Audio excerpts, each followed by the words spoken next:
Oke, coba bayangin deh. Kamu baru aja bangun pagi, tarik nafas, rasanya lega ya. Tapi sadar nggak sih, bahkan sebelum kamu ngapa-ngapain, kamu itu udah dikelilingi sama yang namanya pajak. Yap, di mana-mana. Yuk kita kupas tuntas soal ini. Pikirin deh, kopi pagi yang lagi kamu seruput, ada PPN-nya tuh. Baju yang kamu pakai, bisa jadi kena pajak impor. Bahkan listrik yang bikin lampu nyala, itu kan disubsidi. Dan dananya dari mana coba? Ya bener banget, dari pajak. Jadi pertanyaannya, kenapa sih kita kayak nggak bisa lari dari pajak? Soalnya gini, pajak itu bukan cuma soal potongan gaji setahun sekali loh. Pajak itu, ya, bisa dibilang kayak teman seumur hidup kita. Nggak percaya? Oke, biar kebayang, kita ikuti aja deh perjalanan hidup seseorang. Kita panggil aja namanya Budi. Lihat ya, dari mulai Budi lahir, dia lahir di rumah sakit yang biayanya dibantu sama BPJS. Nah, BPJS itu kan salah satu bentuk peran pajak. Terus dia sekolah di SD negeri. Gedungnya, gaji gurunya, itu semua didanai dari APBN, anggaran kita bersama. Begitu dapat kerjaan pertama, gajinya langsung kena potong PPh 21. Bahkan nanti saat dia pensiun atau mewariskan sesuatu, pajak itu masih ada loh dalam kondisi-kondisi tertentu. Jadi si Budi ini emang nggak bisa kabur. Pajak itu udah nempel banget di setiap langkah hidupnya. Oke, sekarang kita coba mundur sebentar ya. Jauh banget ke belakang. Soalnya ide soal pajak ini ternyata udah tua banget. Lebih tua dari Indonesia, bahkan lebih tua dari konsep negara modern yang kita kenal sekarang. Ini itu semacam janji kuno dari peradaban manusia.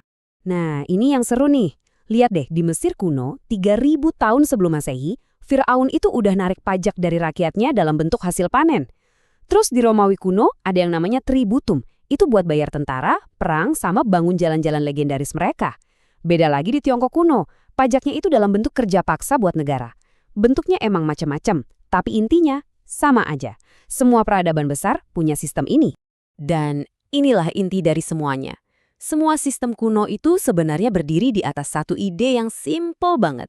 Kalau kita mau hidup bareng-bareng dalam satu komunitas yang teratur dan aman, ya semua orang harus urunan. Semua harus nyemplungin sesuatu ke dalam kolam bersama buat dipakai bareng-bareng.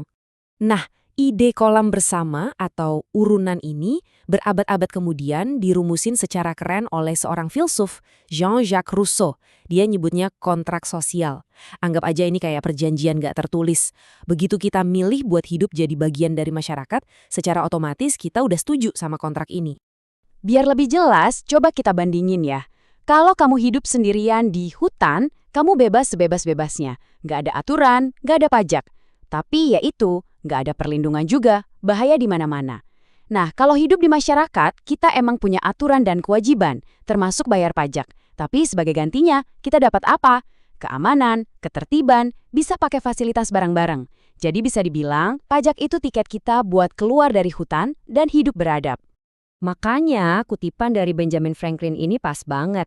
Di dunia ini, nggak ada yang pasti kecuali kematian dan pajak. Ini benar-benar nunjukin betapa fundamentalnya pajak itu. Udah bukan lagi sekedar kewajiban, tapi jadi sebuah kepastian hidup. Oke, kita jujur-jujuran aja ya. Siapa sih yang seneng pas bayar pajak? Kayaknya nggak banyak. Rasanya tuh kayak uang hasil jerih payah kita diambil gitu aja. Tapi, coba kita lihat dari sisi lain. Pajak itu sebenarnya harga yang kita bayar untuk bisa hidup di dalam sebuah peradaban.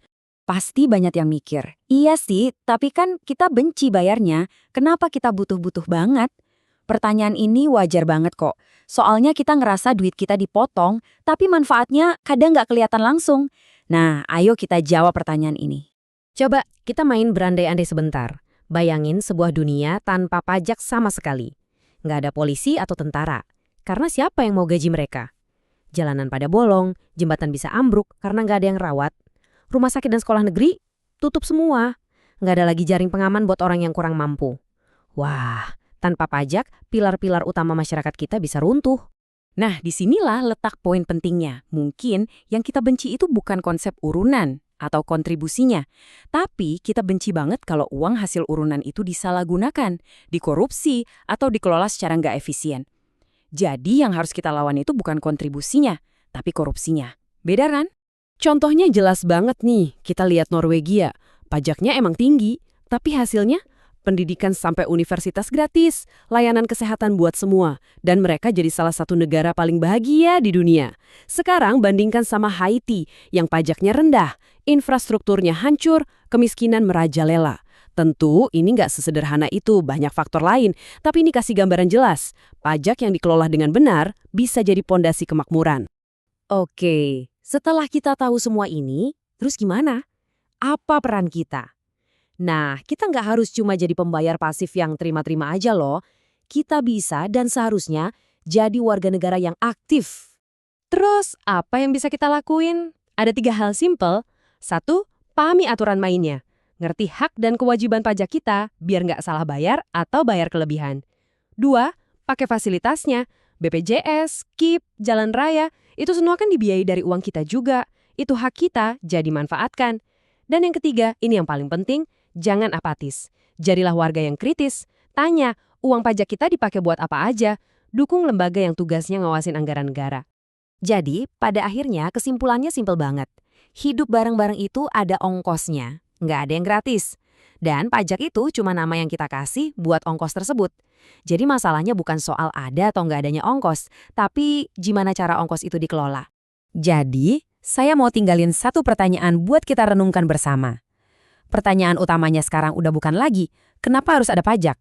Tapi, gimana caranya kita, sebagai satu masyarakat, memastikan setiap rupiah yang kita bayarkan itu benar-benar dipakai secara adil, transparan, dan efisien untuk kebaikan kita semua. Dan jawaban dari pertanyaan itu ada di tangan kita masing-masing.